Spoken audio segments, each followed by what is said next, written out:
In the middle-class suburban town of Littleton, near Denver, Colorado, a 17-year-old's murderous fantasy is beginning to take shape.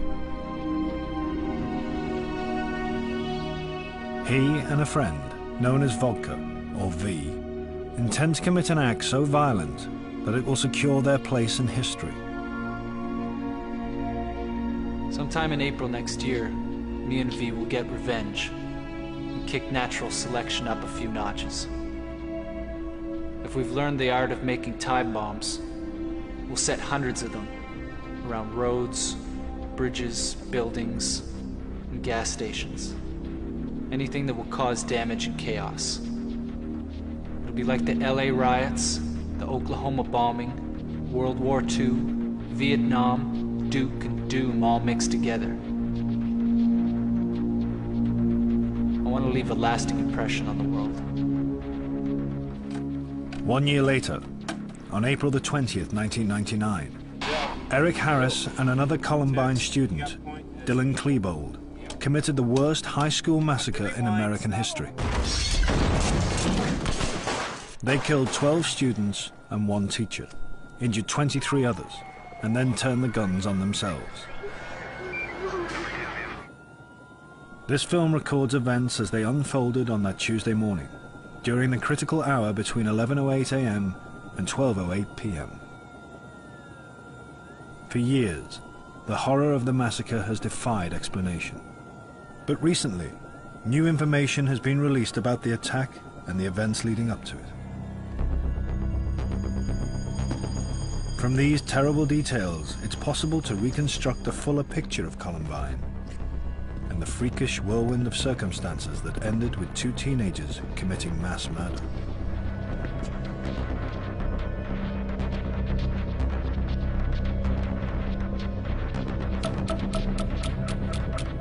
At 11:08 in the morning, and Eric Harris is 3 minutes away from Columbine. NBK came quick. Everything I see and hear, I relate to NBK somehow. Feels like a goddamn movie sometimes. MBK is Eric and Dylan's code name for the coming massacre.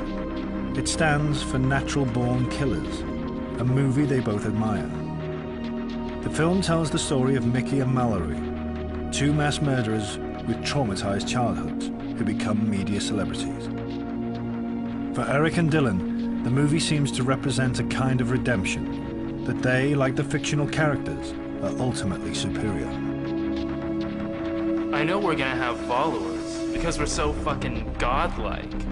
I mean, we're not exactly human.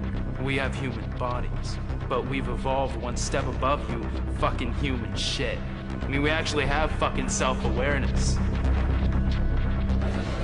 A key element in Eric and Dylan's sense of alienation comes from their school. I hate you people for leaving me out of so many fun things. And no, fucking don't say, well, that's your fault, because it isn't. You people had my phone number, and I asked and all. But no, don't let the weird Eric kid come along. Oh, fucking no.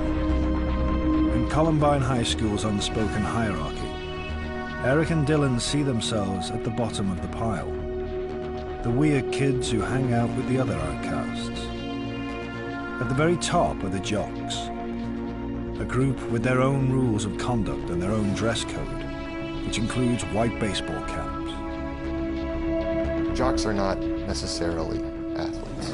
A jock is anyone who believes that they, because they wear nice clothes, because they screw the best-looking girl, because the teachers treat them different, deserve and are better than everyone else. Although Eric and Dylan will not target the jocks in their shooting rampage, witnesses will later report that they both seem hell-bent on revenge against the school itself. They went to Columbine High School to kill people. They didn't go shoot up the police station. They didn't go to the public library. And that's because they hated this school. They hated the injustice of this school. They hated the environment. And I am not in any way condoning what they did, or I'm just trying to find the answers. You've given us shit for years. You're fucking gonna pay for all the shit. We don't give a shit. 'Cause we're gonna die doing it.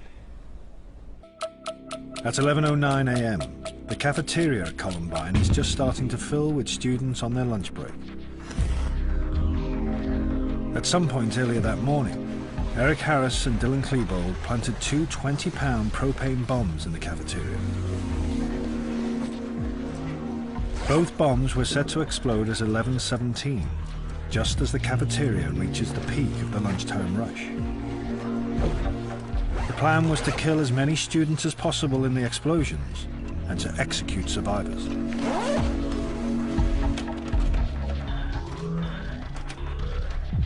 The bomb planting was not caught on the cafeteria's surveillance cameras, possibly because of a tape change. That morning, I believe it was third hour philosophy class. I know it was philosophy class. We had a big test on Chinese philosophy. And Eric was always type A about his grades. He wouldn't ditch class if there was a test or an assignment due. So it really struck me that Eric wouldn't show up that day. When we got to fourth hour that day, though, he still wasn't in class. And even I only ditched one class in a row usually. And Dylan wasn't there either.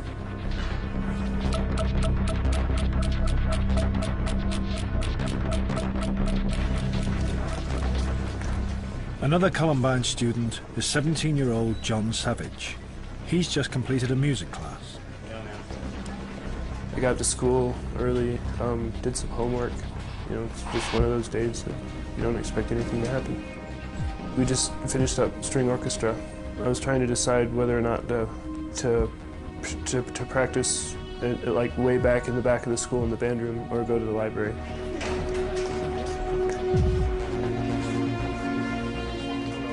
Among the teachers on duty is Dave Sanders. He's a popular sports coach in the school because of his ability to get the best out of the least likely athletes. Patty Nielsen is a 35-year-old teacher working part-time at the school.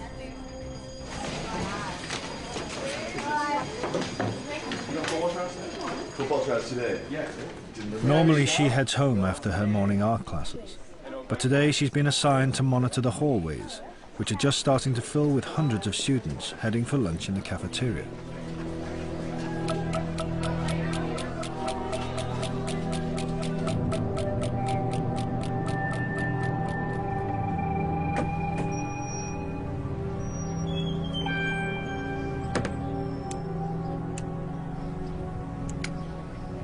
After creative writing, every day, I'd go out for my smoke. And so I took my same route I do every day. Out for a smoke, walk around. Except this day I saw Eric pull in.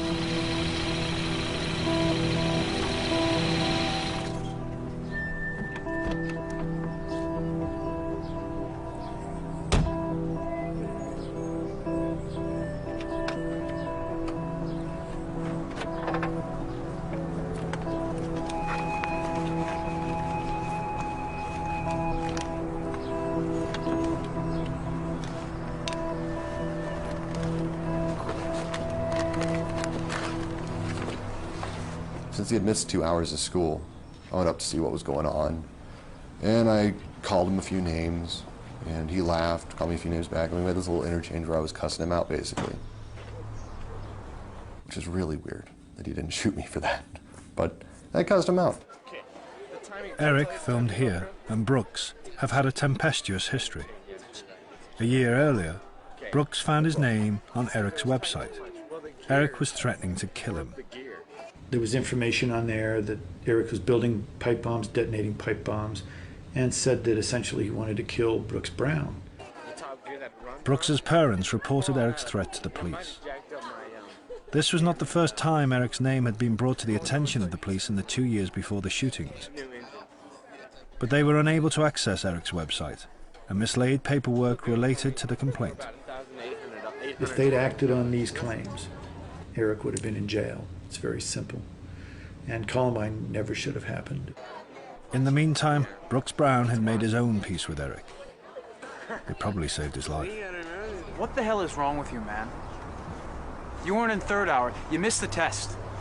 It doesn't matter anymore. Then he looked at me. I said, dude, you missed the huge test. He said it didn't matter anymore. And then he looked at me and he said, Brooks, I like you now. Get out of here, go home. Go home.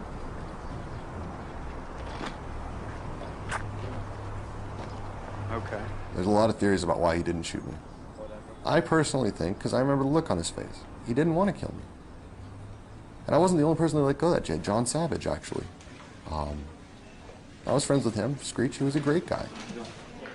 John Savage has decided to revise for his history test in the library, where the worst of the Columbine massacre will take place.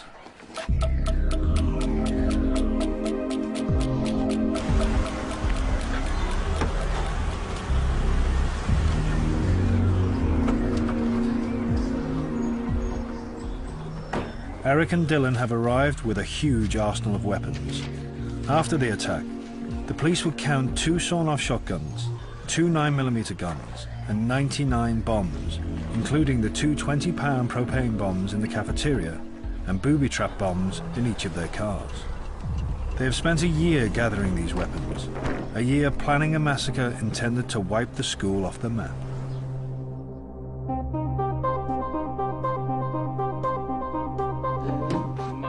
Just a month before the attack, an unreleased videotape reveals the extent of Eric and Dylan's preparation. This is a reconstruction from reports of the tape's contents. The cameraman is Dylan, the location, Eric's bedroom. Eric reveals dozens of hiding places, containing what amounts to a small armaments factory. How did Eric succeed in concealing such a vast collection of lethal weaponry?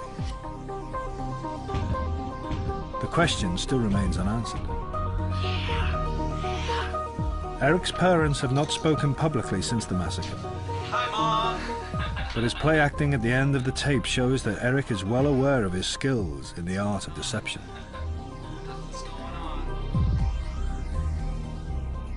It'll be the most nerve-wracking 15 minutes of my life.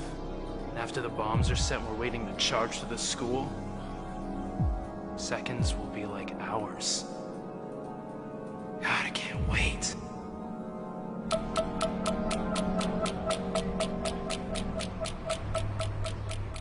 In a far corner of a school parking lot, Neil Gardner is taking a quick lunch with Andy Marton, a Columbine security guard. Gardner is a local police officer with special responsibility for the school's students and teachers.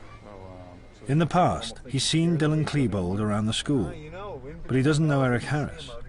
And he does not appear to know that Eric and Dylan have already been in trouble with the police and the courts.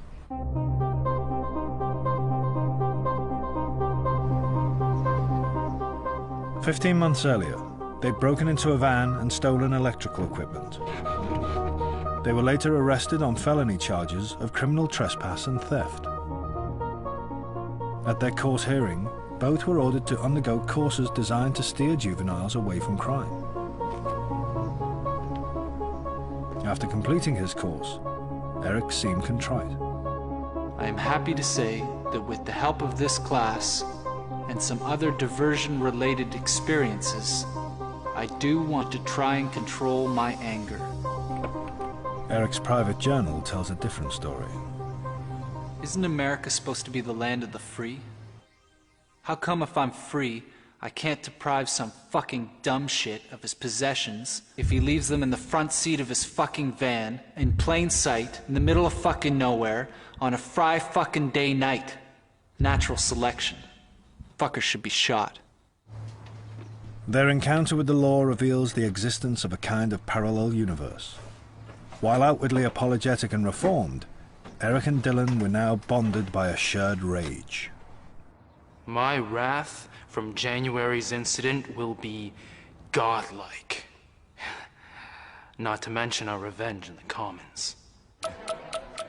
The Commons is the Columbine cafeteria. Eric and Dylan have drawn up detailed plans for the attack. The bombs are set to explode in 1 minute's time. There are 480 students inside, almost a quarter of the school's population. Richard Castaldo is on his way out to meet his friend Rachel Scott. They plan to have lunch just outside the school's west entrance. In their trench coats, Eric and Dylan attract little attention. They've often worn this uniform to school. The attack is now just seconds away. When I first sat down, to eat my lunch, I saw a couple of guys kind of off to my left, and they threw some. I didn't know what it was at the time, but it was a pipe bomb, and I remember it went off and it didn't really do anything. And I thought, at first I just kind of thought they were, screwing around, because it was, I guess, like a senior prank or something, because school was about to end.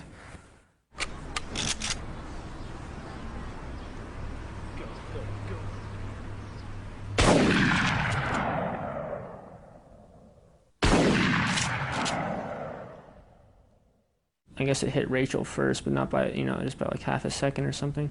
So I kind of remember seeing that out of the corner of my eye and just kind of braced myself, I guess, and then.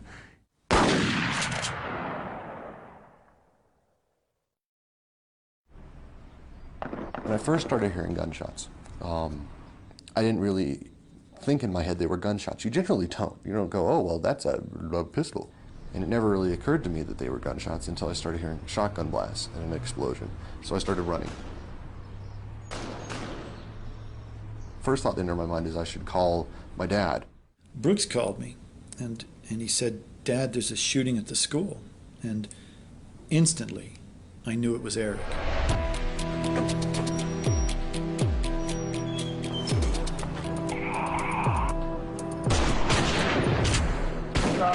I saw him throw a couple grenades on the roof and they exploded, and then I saw him shooting guns down towards the parking lot. Inside the school, no one's sure what's going on. Some think it's just a prank by senior students. Dave Sanders realizes it might be much more serious. Neil, I need you in the lunchroom urgently. Neil Gardner receives a panicked radio message from inside the school, but he thinks at first that it might be no more than an accident on the school grounds.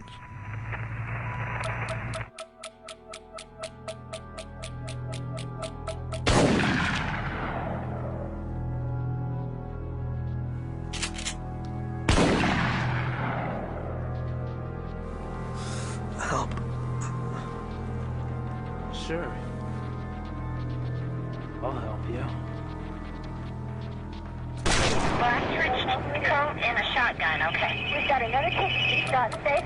His shotgun. His face is hanging off. Okay. We've got another one. All right, everyone, we think there's someone shooting outside. I want you quiet. I want you to all make your way outside this way only.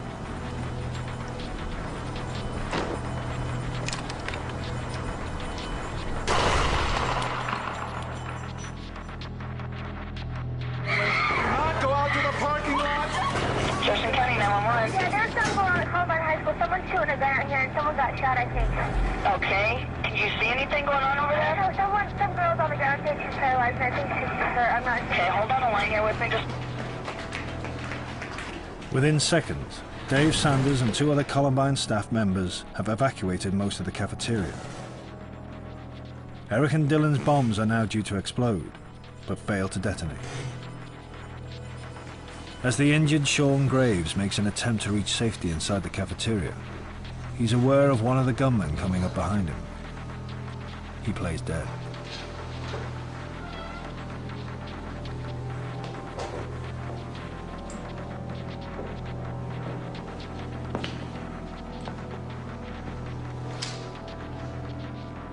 Dylan arrives to find the cafeteria apparently empty. There are no easy targets.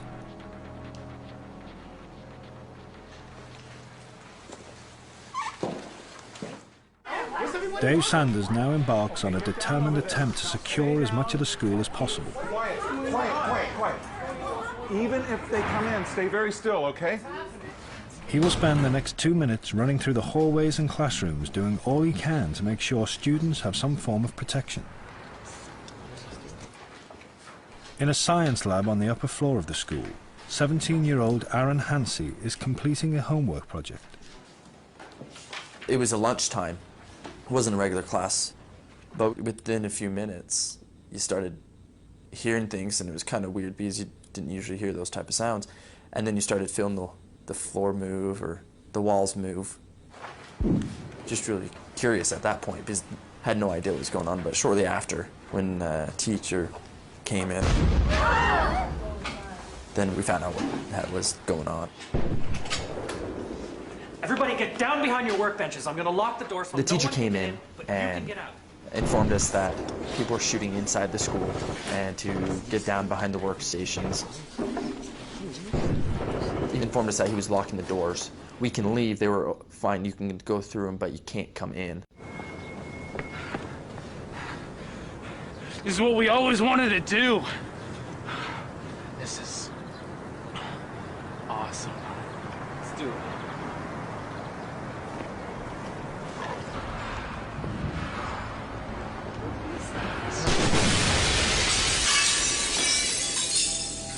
An emergency? Yes, we do. Okay, you have Columbine High School? Yes, okay, we got it. We have automatic weapons, okay? Yes. All right. You guys send lots and lots of paramedics. Neil Gardner is the first police officer on the scene. Andy, get there.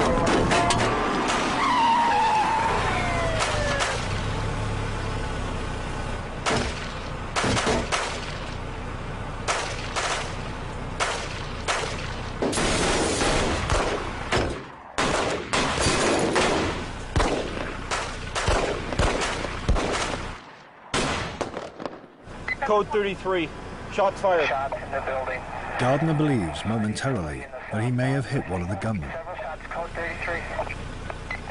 The end of the gun battle with Gardner marks the beginning of Eric and Dylan's attack inside the school.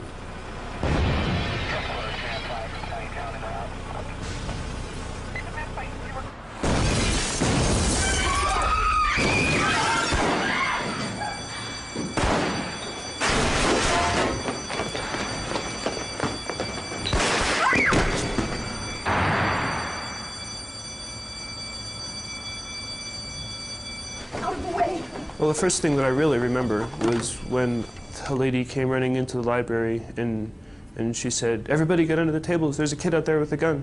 You know, that was my first, like, oh man, something's going down. Get down. Everybody get down. Get under the tables. I think everyone was just kind of too shocked to actually do anything. You know, they were still trying to figure out. And then, like, she said it a second time, like, get under the tables. And then people started to respond.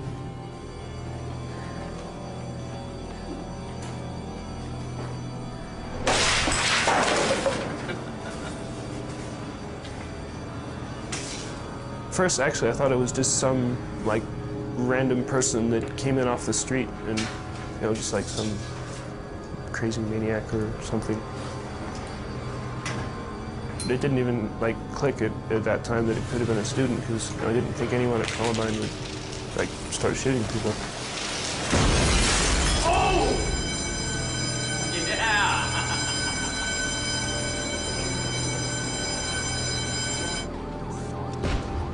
I just kind of sat and waited, you know.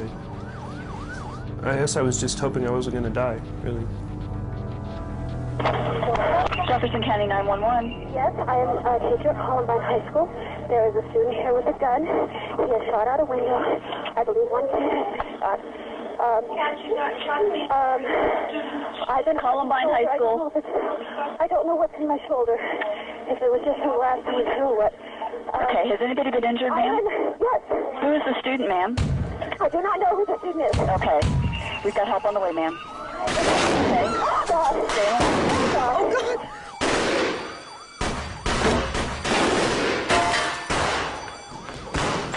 Make sure the science labs are locked. Dave Sanders is still trying to clear the hallways. 5 more police units are nearing the school.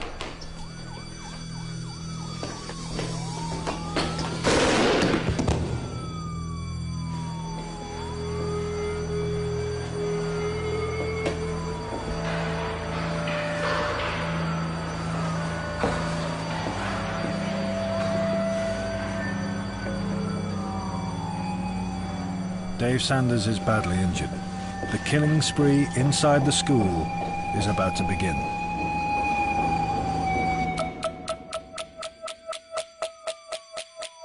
Columbine student Aaron Hansey is still hiding in a science room when one of his teachers returns, trying to find anyone who knows first aid. Yeah. I told him I did, and then just made a mad dash across the hallway. bombs were still exploding, guns were still being fired. They could come around the corner anytime.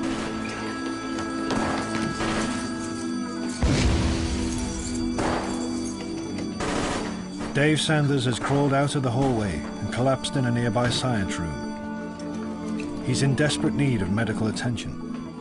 And then we went through the back doors into the corner science room where I found Dave Sanders. Mr. Sanders, it's okay, we're here to help you. It's Aaron. The paramedics are on their way. When I first got to Dave, he was conscious, fully aware of what was going on. So when we got to him, he was on his stomach.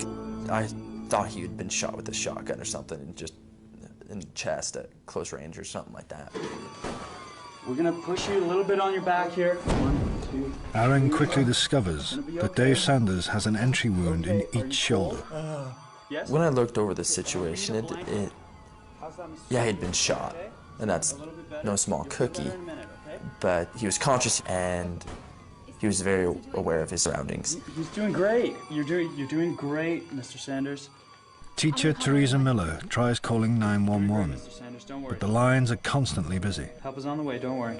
I thought we were going to be able to take him out and that he could get fixed, get operated on if needs be, and recover. By now, there are 6 police units outside the school. Some are tending to frightened and injured students around the parking lots. Others are securing a perimeter. Following standard police procedures, which emphasize the need to contain an incident, none of the officers ventures into the school to try to challenge the killers.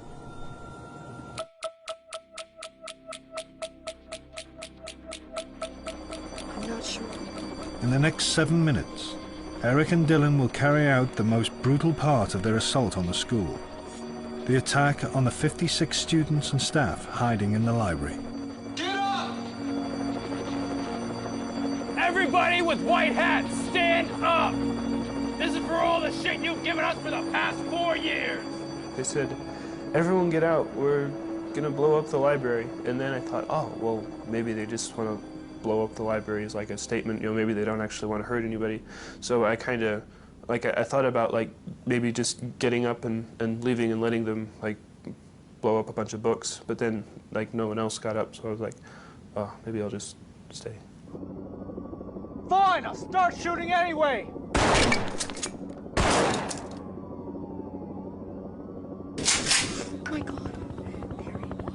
Okay, stay with me, ma'am. You're doing great. You are doing great, okay? Now they said he's gone to the library. He's in the building. Okay?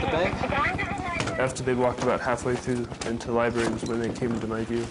Then I could see that it was actually people that I knew, students. You know, it was just these 2 people that I thought were just ordinary, regular kids were suddenly, like, blowing things up and shooting. And I was like, what are they doing? Let's go kill some cops. He's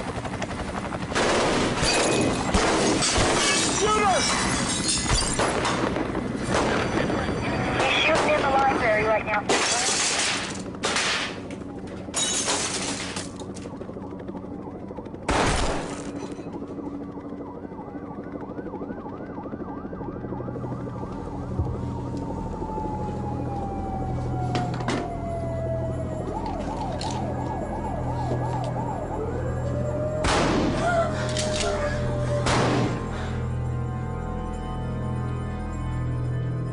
Quit your bitching.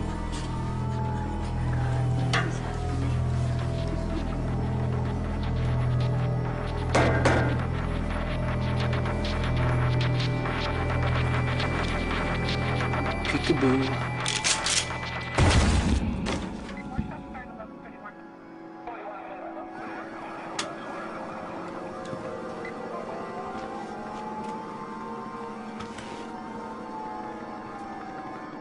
You want to die, huh? Well, we're all gonna die. We're gonna blow up the school anyway.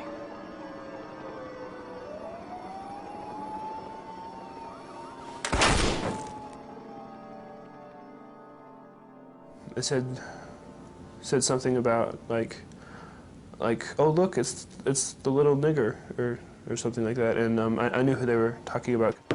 Reb! There's a nigger over here. Come on. And then I heard some more banging, you know, gunshots.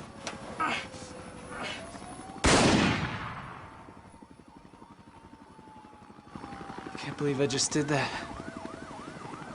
Cool. I kind of assumed that they'd shot him, but like, you know, I couldn't see, so I was, I guess, kind of hoping for the best.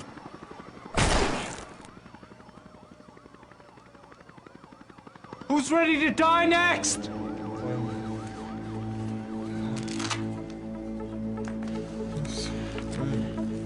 Aaron Hansey is now struggling to keep Dave Sanders conscious.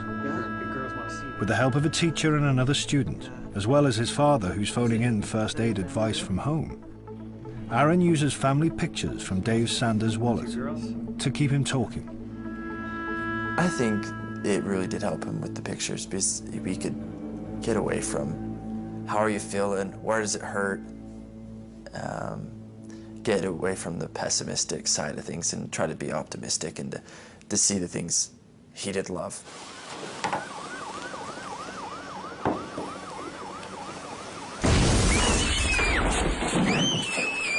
Listen up, you fucking scared pieces of shit! This school is fucking dead! I'm in the back. I got some smoke coming from the building. I'm over here with the SC unit. Hey, copy, smoke from the building. 1131.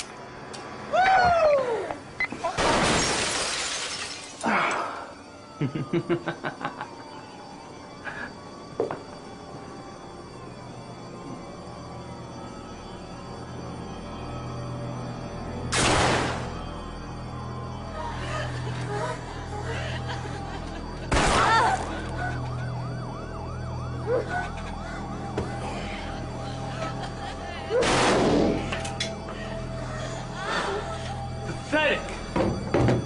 No. Oh God, please don't let me die. You believe in God? Yes? Why, huh? Because I believe. Because my parents brought me up that way.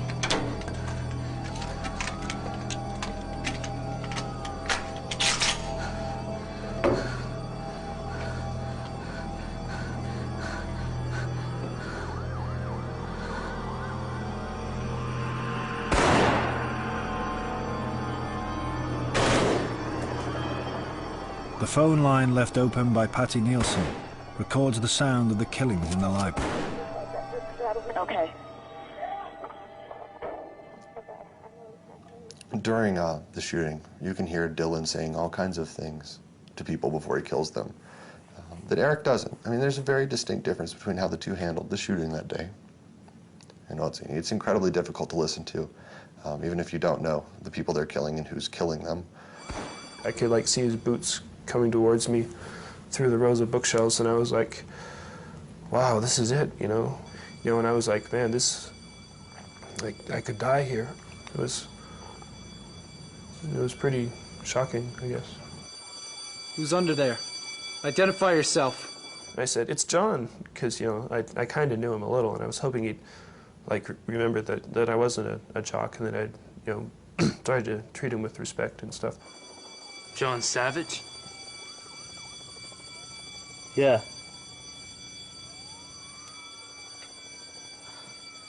Hey, Dylan. What are you doing? Just killing people. Oh. It was just creepy. And then so I looked up at him and I said, are you going to kill me? And he said, what? Again, because the fire alarms and everything. So I asked louder, are you going to kill me? Are you gonna kill me? No, man, just get out of here. Just run. Run. Run!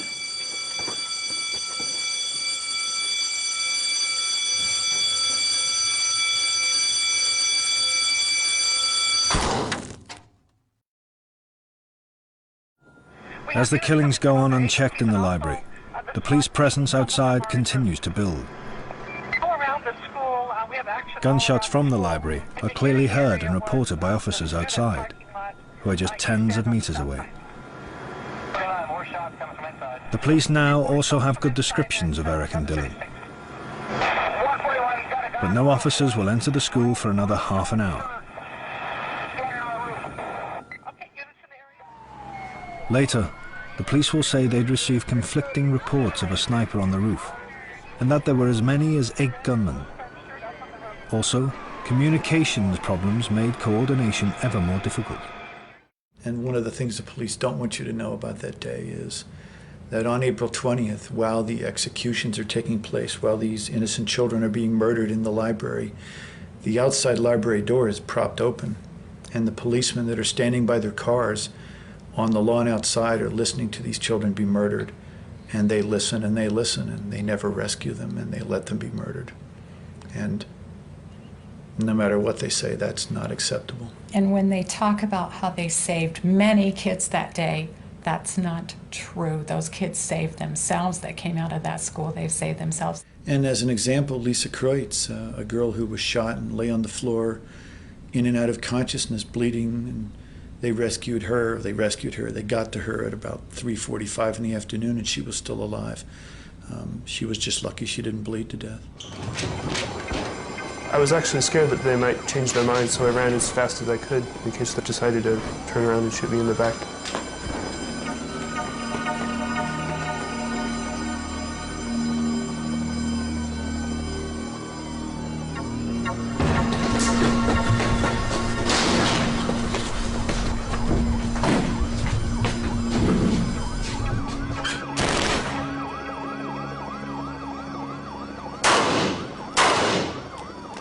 I'm out of ammo. Maybe we should start knifing people. That'd be more fun.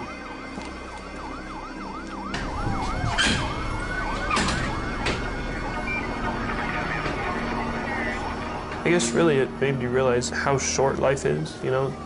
When you're young, it seems like it's gonna go on forever and you have plenty of time. You don't have forever. The 7-minute killing spree in the library comes to a sudden end just before 11:36. Evan Todd. Even though Dylan now confronts one of the school's athletes, the injured Evan Todd, he threatens and abuses,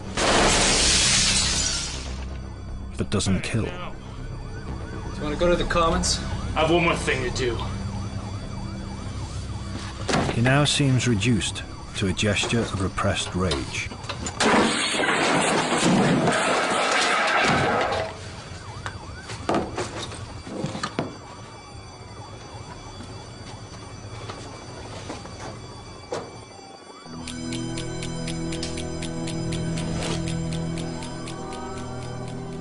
By the time Eric and Dylan leave the library, 12 students in the school are dead, 1 teacher is dying, and 23 others are injured, many of them seriously. There's been no pattern to the attack. Not one of their victims has been singled out because he or she is a figure of hate.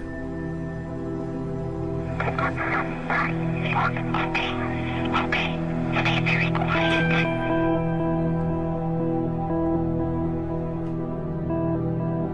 There are still hundreds of students and teachers hiding elsewhere in the school. At one point, when Teresa was still on the phone and she was looking outside the door, trying to see what was going on, she saw the shooters come down the hall. They reloaded their firearms right there in front of our classroom. The door had a window in it, and so they could look right in. I remember just jumping away. It was that was probably one of the most scariest points of the whole ordeal, just because they were right there.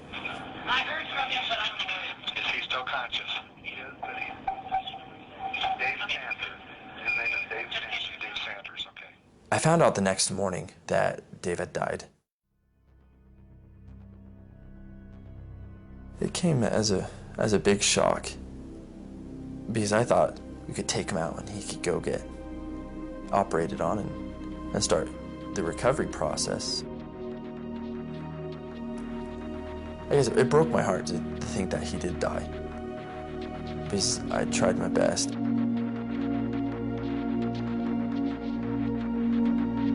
Eric and Dylan's movements through the school now seem directionless.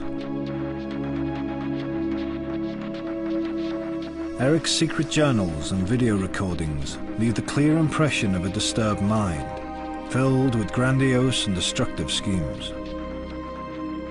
Dylan, however, is a mystery. Would Dylan be a part of it? I couldn't imagine it. But could he be caught up in it in some way? Yes. And I think Eric was dominant over Dylan. I do believe that. I had that conversation with Dylan's mother after the shootings, that Dylan was always trying to be there for Eric and actually take care of them, because Eric didn't have as many friends. Dylan had friends. People liked Dylan. When Eric and I first met, and for a considerable amount of time thereafter, I got no hint that he had this other side to him, that he was this angry. I don't think he was at the time. This would have been freshman and sophomore year. I don't think for freshman year he was that angry. He was on the soccer team. He was hanging out with us. We were doing all kinds of stuff. He didn't nearly have the simmering anger that he did later on, by any means. I think he was a different person. Columbine changed me. I know it changed him, obviously. But I don't think he was nearly as psychotic as he turned out to be. We hate niggers, spics, and especially white pieces of shit. We hate... You know what I hate? Racism. Anyone who hates Asians, Mexicans, or anyone of a different race just because they're different. You know what I hate? Star Wars fan. Get a friggin' life. Boring geek. I hate people who drive slow in fast lane. God, you people do not know how to drive.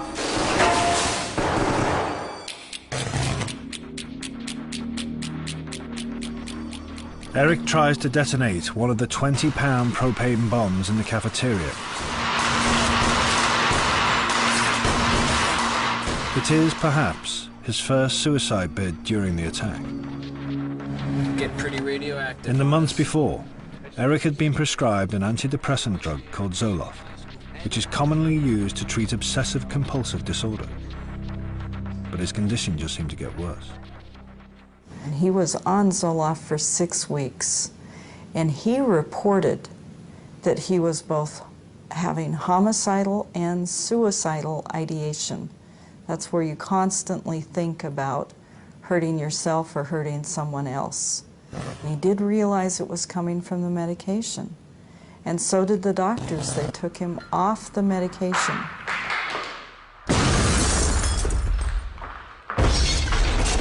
But all he got in exchange was a different brand name. He got Luvox.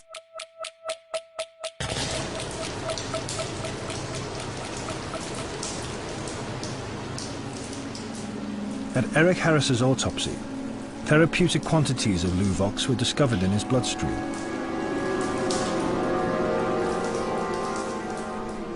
Dylan Klebold's autopsy report found no traces of drugs.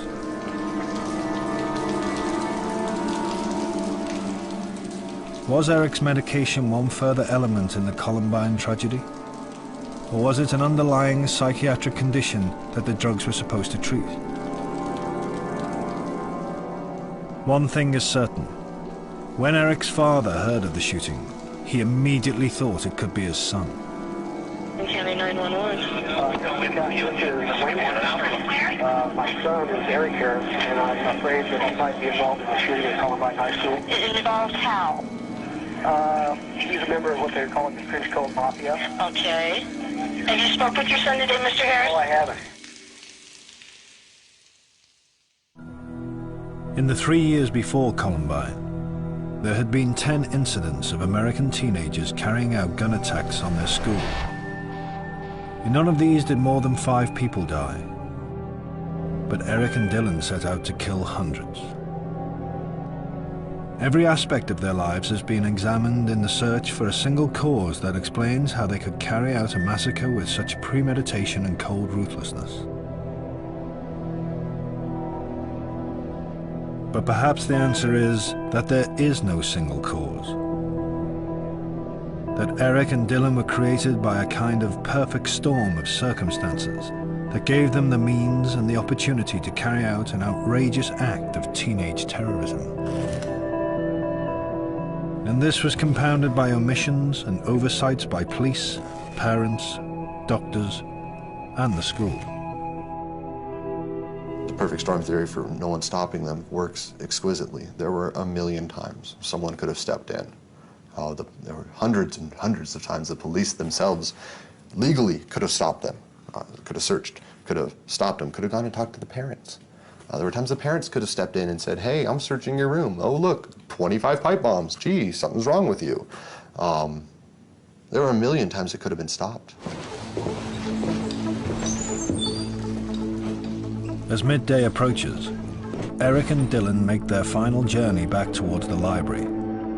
A 6-man police SWAT team is about to enter the school, but from an entrance at the far end of the building.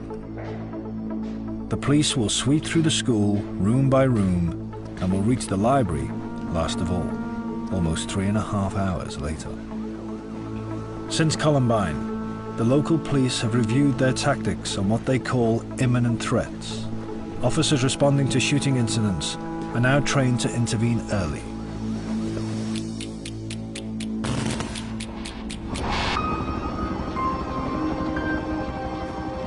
Eric and Dylan arrive back at the library door.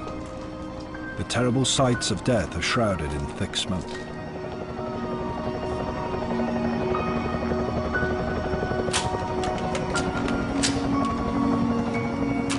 They will make one last, near-suicidal gesture before ending their lives just a few meters from many of their victims.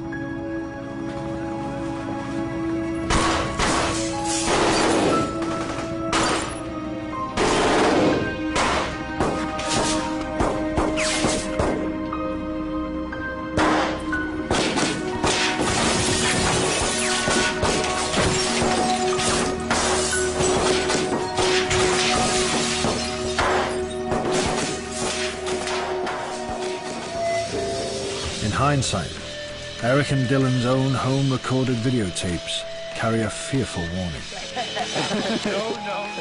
But few could have imagined that they would turn fantasy into tragedy.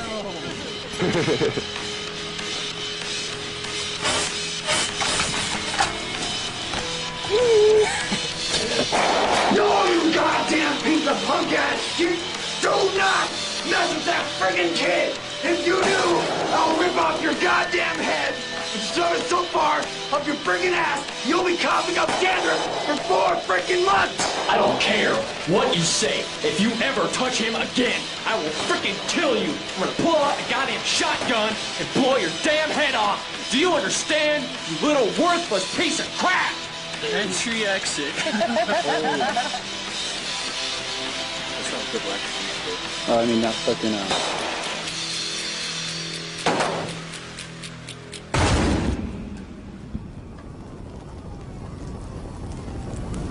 What do you got for a name? Okay, last name is Harris. Yeah, we got it. First is Eric.